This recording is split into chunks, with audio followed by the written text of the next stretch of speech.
श्री सत्यनारायण भगवान की जय। आइए सुनते हैं श्री सत्यनारायण भगवान की कथा। प्रथम अध्याय। एक समय की बात है, नैमिषारण्य तीर्थ में शौनिकादि 88,000 ऋषियों ने श्री सूत जी से पूछा, हे प्रभु, इस कलयुग में वेद विद्या रहित मनुष्यों को प्रभु भक्ति किस प्रकार मिल सकती है तथा उनका उद्धार कैसे होगा। हे मुनि श्रेष्ठ, कोई ऐसा तप बताइए जिसे थोड़े समय में ही पुण्य मिले और मन वांछित फल भी मिल जाए। इस प्रकार की कथा सुनने की हम इच्छा रखते हैं। सर्व शास्त्रों में पारंगत सूत जी बोले, हे वैष्णवों में पूज्य, आप सभी ने प्राणियों के हित की बात पूछी है, इसलिए मैं एक ऐसे श्रेष्ठ व्रत को आप लोगों को बताऊंगा जिसे नारद जी ने लक्ष्मी नारायण जी से पूछा था और लक्ष्मीपति ने मुनिश्रेष्ठ नारद जी से कहा था। आप सब इसे ध्यान से सुनिए। एक समय की बात है, योगीराज नारद जी दूसरों के हित की इच्छा लिए अनेकों लोकों में घूमते हुए मृत्यु लोक में आ पहुँचे। यहाँ उन्होंने अनेक योनियों में जन्मे लगभग सभी मनुष्यों को अपने कर्मों द्वारा अनेकों दुखों से पीड़ित देखा। उनका दुख देख नारद जी सोचने लगे कि कैसा यत्न किया जाए जिसके करने से निश्चित रूप से मानव के दुखों का अंत हो जाए। इसी विचार पर मनन करते हुए वह विष्णु लोक में गए। वहाँ वह देवों के ईश भगवान नारायण की स्तुति करने लगे, जिनके हाथों में शंख, चक्र, गदा और पद्म थे, गले में वरमाला पहने हुए थे। स्तुति करते हुए नारद जी बोले, हे भगवान, आप अत्यंत शक्ति से संपन्न हैं। मन तथा वाणी भी आपको नहीं पा सकती है। आपका आदि, मध्य तथा अंत नहीं है। निर्गुण स्वरूप सृष्टि के कारण भक्तों के दुख को दूर करने वाले आपको मेरा नमस्कार है। नारद जी की स्तुति सुन विष्णु भगवान बोले, हे मुनिश्रेष्ठ, आपके मन में क्या बात है? आप किस काम के लिए पधारे हैं, उसे निसंकोच कहो। इस पर नारद मुनि बोले कि मृत्युलोक में अनेक योनियों में जन्मे मनुष्य अपने कर्मों के द्वारा अनेकों दुख से दुखी हो रहे हैं। हे नाथ, आप मुझ पर दया रखते हैं तो बताइए कि वो मनुष्य थोड़े प्रयास से ही अपने दुखों से कैसे छुटकारा पा सकते हैं। श्री हरि बोले, हे नारद, मनुष्यों की भलाई के लिए तुमने बहुत अच्छी बात पूछी है, जिसके करने से मनुष्य मोह से छूट जाता है। वह बात मैं कहता हूँ, उसे सुनो। स्वर्ग लोक और मृत्यु लोक दोनों में एक दुर्लभ उत्तम व्रत है जो पुण्य देने वाला है। आज प्रेमवश होकर मैं उसे तुमसे कहता हूँ। श्री सत्यनारायण भगवान का यह व्रत अच्छी तरह विधान पूर्वक करके मनुष्य तुरंत ही यहाँ सुख भोग कर मरने पर मोक्ष पाता है। श्री हरि के वचन सुन नारद जी बोले कि उस व्रत का फल क्या है और उसका विधान क्या है, यह व्रत किसने किया था, इस व्रत को किस दिन करना चाहिए, सभी कुछ विस्तार से बताए। नारद जी की बात सुनकर श्री हरि बोले, दुख व शोक को दूर करने वाला यह व्रत सभी स्थानों पर विजय दिलाने वाला है। मानव को भक्ति व श्रद्धा के साथ शाम को श्री सत्यनारायण की पूजा धर्मपरायण होकर ब्राह्मणों व बंधुओं के साथ करनी चाहिए। भक्ति भाव से ही नैवेद्य, केले का फल, घी, दूध और गेहूं का आटा सवाया लें। गेहूं के स्थान पर साठी का आटा, शक्कर तथा गुड़ लेकर वह सभी भक्षण योग्य पदार्थों को मिलाकर भगवान का भोग लगाएं। ब्राह्मणों सहित बंधु बांधवों को भी भोजन कराएं। उसके बाद स्वयं भोजन करें। भजन कीर्तन के साथ भगवान की भक्ति में लीन हो जाए। इस तरह से सत्यनारायण भगवान का यह व्रत करने पर मनुष्य की सारी इच्छाएं निश्चित रूप से पूरी होती हैं। इस कलयुग में मृत्यु लोक में मोक्ष का यही एक सरल उपाय बताया गया है। प्रथम अध्याय संपूर्ण। द्वितीय अध्याय। श्री सूत जी बोले, हे ऋषियों, जिसने पहले समय में इस व्रत को किया था उसका इतिहास कहता हूँ, ध्यान से सुनो। सुंदर काशीपुरी नगरी में एक अत्यंत निर्धन ब्राह्मण रहता था। भूख प्यास से परेशान वह धरती पर घूमता रहता था। ब्राह्मणों से प्रेम करने वाले भगवान ने एक दिन ब्राह्मण का वेश धारण कर उसके पास जाकर पूछा, हे विप्र, नित्य दुखी होकर तुम पृथ्वी पर क्यों घूमते हो? दीन ब्राह्मण बोला, मैं निर्धन ब्राह्मण हूँ, भिक्षा के लिए धरती पर घूमता हूँ। हे भगवान, यदि आप इसका कोई उपाय जानते हो तो बताइए। वृद्ध ब्राह्मण कहता है कि सत्यनारायण भगवान मनोवांछित फल देने वाले हैं, इसलिए तुम उनका पूजन करो। इसे करने से मनुष्य सभी दुखों से मुक्त हो जाता है। वृद्ध ब्राह्मण बनकर आए सत्यनारायण भगवान उस निर्धन ब्राह्मण को व्रत का सारा विधान बताकर अंतर ध्यान हो गए। ब्राह्मण मन ही मन सोचने लगा कि जिस व्रत को वृद्ध ब्राह्मण करने को कह गया है मैं उसे जरूर करूंगा। यह निश्चय करने के बाद उसे रात में नींद नहीं आई। वह सवेरे उठकर सत्यनारायण भगवान के व्रत का निश्चय कर भिक्षा के लिए चला गया। उस दिन निर्धन ब्राह्मण को भिक्षा में बहुत धन मिला, जिससे उसने बंधु बांधवों के साथ मिलकर श्री सत्यनारायण भगवान का व्रत संपन्न किया। भगवान सत्यनारायण का व्रत संपन्न करने के बाद वह निर्धन ब्राह्मण सभी दुखों से छूट गया और अनेक प्रकार की संपत्तियों से युक्त हो गया। उसी समय से यह ब्राह्मण हर माह इस व्रत को करने लगा। इस तरह से सत्यनारायण भगवान के व्रत को जो मनुष्य करेगा वह सभी प्रकार के पापों से छूटकर मोक्ष को प्राप्त होगा और सभी दुखों से मुक्त हो जाएगा। सूत जी बोले कि इस तरह से नारद जी से नारायण जी का कहा हुआ श्री सत्यनारायण व्रत को मैंने तुमसे कहा। हे विप्रो, मैं अब और क्या कहूँ। ऋषि बोले, हे मुनिवर, संसार में उस विप्र से सुनकर और किस किस ने इस व्रत को किया, हम सब इस बात को सुनना चाहते हैं। इसके लिए हमारे मन में श्रद्धा का भाव है। सूत जी बोले, हे मुनियों, जिसने इस व्रत को किया है वह सब सुनो। एक समय वही विप्र धन और ऐश्वर्य के अनुसार अपने बंधु बांधवों के साथ इस व्रत को करने को तैयार हुआ। उसी समय एक लकड़ी बेचने वाला बूढ़ा आदमी आया और लकड़ियां बाहर रखकर अंदर ब्राह्मण के घर में गया। प्यास से दुखी वह लकड़हारा उनको व्रत करते देख विप्र को नमस्कार कर पूछने लगा कि आप यह क्या कर रहे हैं तथा इसे करने से क्या फल मिलेगा, कृपया मुझे भी बताएं। ब्राह्मण ने कहा कि सब मनोकामनाओं को पूरा करने वाला यह सत्यनारायण भगवान का व्रत है। इनकी कृपा से ही मेरे घर में धन धान्य आदि की वृद्धि हुई है। विप्र से सत्यनारायण व्रत के बारे में जानकर लकड़हारा बहुत प्रसन्न हुआ। चरणामृत लेकर व प्रसाद खाने के बाद वह अपने घर गया।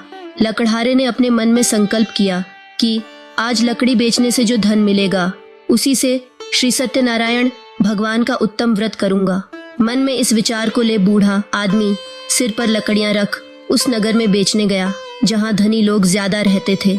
उस नगर में उसे अपनी लकड़ियों का दाम पहले से 4 गुना अधिक मिलता है।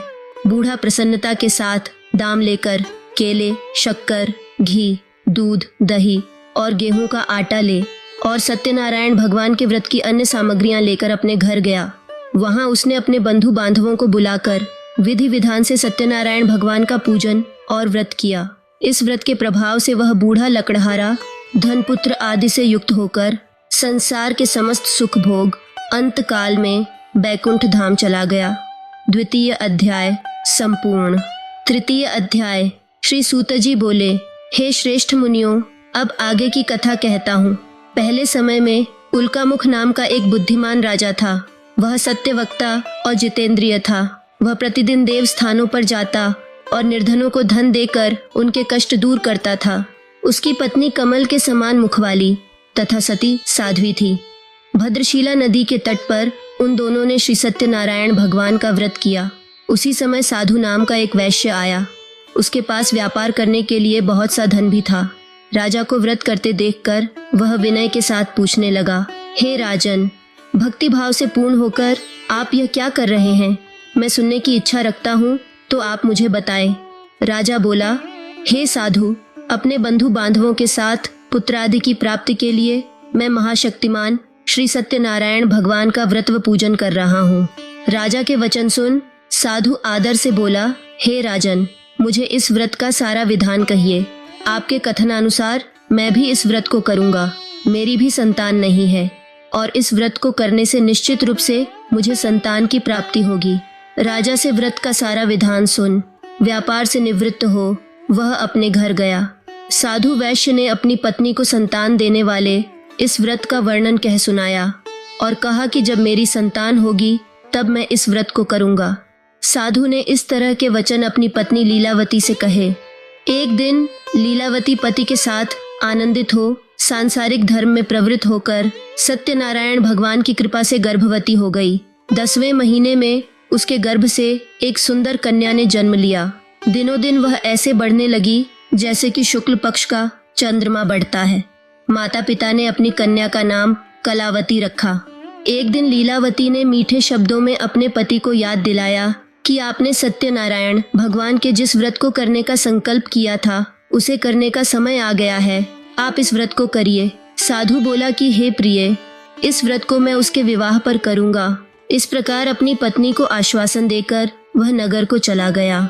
कलावती पिता के घर में रह वृद्ध को प्राप्त हो गई। साधु ने एक बार नगर में अपनी कन्या को सखियों के साथ देखा तो तुरंत ही दूत को बुलाया और कहा कि मेरी कन्या के योग्य वर देख कर आओ। साधु की बात सुनकर दूत कंचन नगर में पहुंचा और वहां देखभाल कर लड़की के सुयोग्य वाणिक पुत्र को ले आया। सुयोग्य लड़के को देख साधु ने बंधु बांधवों को बुलाकर अपनी पुत्री का विवाह कर दिया। लेकिन दुर्भाग्य की बात यह हुई कि साधु ने अभी भी श्री सत्यनारायण भगवान का व्रत नहीं किया। इस पर श्री भगवान क्रोधित हो गए और श्राप दिया कि साधु को अत्यधिक दुख मिले। अपने कार्य में कुशल साधु जमाई को लेकर समुद्र के पास स्थित रत्नासारपुर नगर में गया। वहां जाकर दामाद ससुर दोनों मिलकर चंद्रकेतु राजा के नगर में व्यापार करने लगे। एक दिन भगवान सत्यनारायण की माया से एक चोर राजा का धन चुराकर भाग रहा था। उसने राजा के सिपाहियों को अपना पीछा करते देख चुराया हुआ धन वहां रख दिया जहां साधु अपने जमाई के साथ ठहरा हुआ था। राजा के सिपाहियों ने साधु वैश्य के पास राजा का धन पड़ा देखा तो वह ससुर जमाई दोनों को बांधकर प्रसन्नता से राजा के पास ले गए और कहा कि उन दोनों चोरों को हम पकड़ लाए हैं, आप आगे की कार्यवाही की अनुमति दें। राजा की अनुमति से उन दोनों को कठिन कारावास में डाल दिया गया और उनका सारा धन भी उनसे छीन लिया गया। श्री सत्यनारायण भगवान के श्राप से साधु की पत्नी भी बहुत दुखी हुई। घर में जो धन रखा था उसे चोर चुरा ले गए। शारीरिक तथा मानसिक पीड़ा व भूख प्यास से अति दुखी हो अन्न की चिंता में कलावती ब्राह्मण के घर गई। वहां उसने श्री सत्यनारायण भगवान का व्रत होते देखा। फिर कथा भी सुनी। वह प्रसाद ग्रहण कर रात को घर वापस आई। माता ने कलावती से पूछा कि हे पुत्री, अब तक तुम कहाँ थी? तेरे मन में क्या है? कलावती ने अपनी माता से कहा, हे माता, मैंने एक ब्राह्मण के घर में श्री सत्यनारायण भगवान का व्रत देखा है। कन्या के वचन सुन लीलावती भगवान के पूजन की तैयारी करने लगी। लीलावती ने परिवार व बंधुओं सहित सत्यनारायण भगवान का पूजन किया और उनसे वर मांगा कि मेरे पति तथा जमाई शीघ्र घर आ जाए। साथ ही यह भी प्रार्थना की कि हम सबका अपराध क्षमा करें। श्री सत्यनारायण भगवान इस व्रत से संतुष्ट हो गए और राजा चंद्रकेतु को सपने में दर्शन देकर कहा कि हे राजन, तुम उन दोनों वैश्यों को छोड़ दो और तुमने उनका जो धन लिया है उसे वापस कर दो। अगर ऐसा नहीं किया तो मैं तुम्हारा धन, राज्य व संतान सभी को नष्ट कर दूंगा। राजा को यह सब कहकर वह अंतर्ध्यान हो गए। प्रातःकाल सभा में राजा ने अपना सपना सुनाया। फिर बोले कि बंधित पुत्रों को कैद से मुक्त कर सभा में लाओ। दोनों ने आते ही राजा को प्रणाम किया। राजा मीठी वाणी में बोला, हे महानुभावों, भाग्यवश ऐसा कठिन दुख तुम्हें प्राप्त हुआ है, लेकिन अब तुम्हें कोई भय नहीं है। ऐसा कह राजा ने उन दोनों को नए वस्त्राभूषण भी पहनाए और जितना धन उनका लिया था उससे दुगुना धन वापस कर दिया। दोनों वैश्य अपने घर को चल दिए। तृतीय अध्याय संपूर्ण। चतुर्थ अध्याय। श्री सूत जी बोले, वैश्य ने मंगलाचार कर अपनी यात्रा आरंभ की और अपने नगर की ओर चल दिए। उनके थोड़ी दूर जाने पर एक दंडी वेशधारी श्री सत्यनारायण ने उनसे पूछा, हे साधु, तेरी नाव में क्या है? अभिवाणी वणिक हंसता हुआ बोला, हे दंडी, आप क्यों पूछते हो? क्या धन लेने की इच्छा है? मेरी नाव में तो बेल पत्ते भरे हुए हैं। वैश्य के कठोर वचन सुन भगवान बोले, तुम्हारा वचन सत्य हो। दंडी ऐसे वचन कह वहां से दूर चले गए। कुछ दूर जाकर समुद्र के किनारे बैठ गए।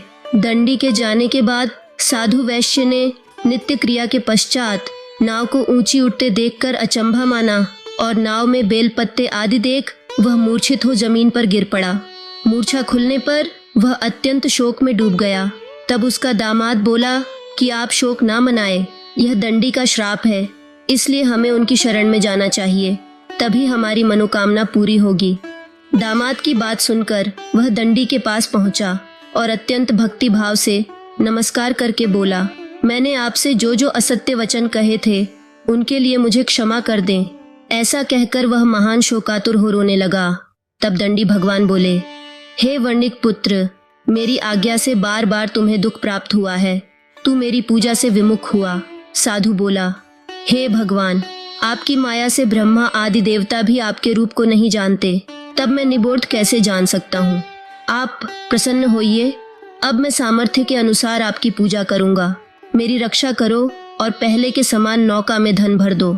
साधु वैश्य के भक्तिपूर्वक वचन सुनकर भगवान प्रसन्न हो गए और उसकी इच्छा अनुसार वरदान देकर अंतर ध्यान हो गए। ससुर जमाई जब नाव पर आए तो नाव धन से भरी हुई थी। फिर वे वहीं अपने अन्य साथियों के साथ सत्यनारायण भगवान का पूजन कर अपने नगर को चल दिए। जब नगर के नजदीक पहुंचे तो दूत को घर पर खबर करने के लिए भेज दिया। दूत साधु की पत्नी को प्रणाम कर कहता है कि मालिक अपने दामाद सहित नगर के निकट आ गए हैं।